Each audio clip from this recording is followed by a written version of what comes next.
Tu máme Macintosh PowerBook G3, ukážeme sobie, jak się dá ľahko pristupovať ku ramke a ku hardisku. Takže Macintosh má tu také zapadky. Jedna, čo vycvakne. Potom tu je druhá, čo otvorí. Klávesnica celá, čo vyberá. Otočí na ruby. Tu je harddisk, pod tým je ramka. Tu je taký dekel. Tríme to na 3 šruboch. Procesor není chladený takým ventilátorom, aktívne chladenie nemá. Jedna šruba, druhá.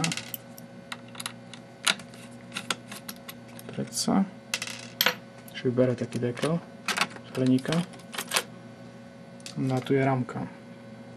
Harddisk by sa mal dať vybrať osobitne, samostatný. Plast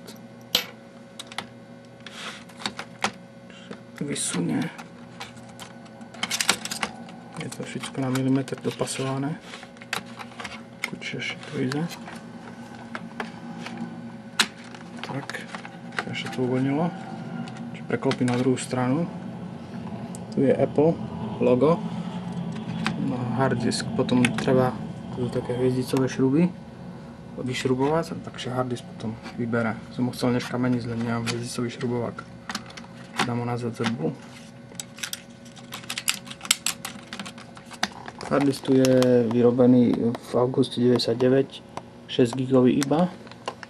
Potom tu je ramka, vlastne tak isto jak na písičku sa vyberá. Ten dá na to 2 ruky, už to uvoľňuje naraz. No, vycáhneš ramka jednoducho von. To je celá finta Macintosha. Modulový systém, čo aj tu píše Apple. A žiadny zložitý prístup zo spodku, jak na písičkách. Na harddisk sa došída.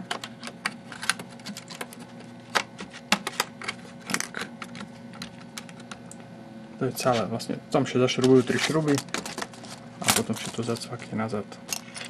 Jedna zapadka, druhá, celá finta Macintosha. Veľmi jednoduchý prístup. Dobre, to je všetko.